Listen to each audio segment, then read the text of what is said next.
ரொம்பவும் ஃபேமஸான டெசர்ட் ஷாப்பில் கிடைக்கக்கூடிய அளவுக்கு சூப்பர் டேஸ்ட்டாக செம்ம க்ரீமியான கொரியன் க்ரீம் சீஸ் பன் நம்ம வீட்டிலே பண்ணலாம். நீங்கள் பன் கூட செய்ய தெரியலனாலும் பரவாயில்ல, நம்ம சூப்பர் மார்க்கெட்டில் கிடைக்கிற பன்னை வச்சே நம்ம சூப்பராக பண்ணிடலாம். இது செய்கிறதுக்கு 1.5 கப் அளவுக்கு க்ரீம் சீஸ் எடுத்துக்கோங்க. ஃப்ரெஷ் க்ரீம் 4 டேபிள் ஸ்பூன் அளவுக்கு எடுத்துக்கோங்க. 1/4 டீஸ்பூன் அளவுக்கு உப்பு போட்டு இது நல்லா க்ரீமி டெக்ஸ்சர் வர வரைக்கும் நம்ம வந்து நல்லா பீட் பண்ணணும்.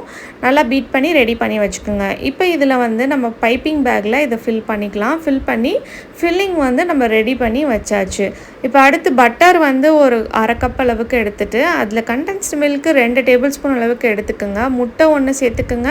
அது கூட 20 பூண்டு நல்லா நறுக்கி பொடிசாக போட்டுக்கோங்க. கொத்தமல்லி, பேப்ரிகா பவுடர், அப்புறம் மிக்சடு ஹர்ப்ஸ் வந்து நான் ஆட் பண்ணுறேன். உப்பு இதெல்லாம் மிக்ஸ் பண்ணி நம்மளோட பட்டர் மிக்சர் வந்து ரெடியாக இருக்குது. இப்போ நம்ம பர்கர் பன்ஸை எடுத்து நம்ம வந்து கட் பண்ண வேண்டியதான். நீங்கள் அடி வரைக்கும் கட் பண்ணக்கூடாது, பாதியாக ஓப்பன் ஆகிடும்.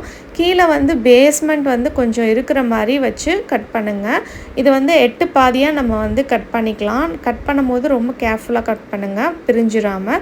இதில் ஃபில்லிங்ஸ் எல்லாம் சீஸ் க்ரீம் வச்சு ஃபில் பண்ணிவிட்டு இப்போ நம்ம வந்து பட்டரோட மிக்சரில் வந்து அப்படியே நம்ம வந்து முக்கி நல்லா எல்லா இடத்துலையும் தாராளமாக படுற மாதிரி எடுத்துக்கணும். இதே மாதிரி நீங்கள் வந்து இன்னொரு பர்ன்ஸையும் பண்ணிக்கலாம். இந்த கிரேவி இந்த இது வந்து 4 பர்கர் பன்ஸ் நம்ம வந்து பண்ணுற அளவுக்கு நமக்கு இருக்கும். இது மேலே நம்ம பிடிச்ச சீஸை வந்து நல்லா வந்து துருவி ஆட் பண்ணிக்கலாம். இதை வந்து ஓடிஜியில் வந்து நம்ம 180 டிகிரியில் ஒரு 10 மினிட்ஸ் வச்சு எடுத்தோன்னா சூப்பரான கொரியன் க்ரீம் சீஸ் பன் ரெடி ஆகிடும்.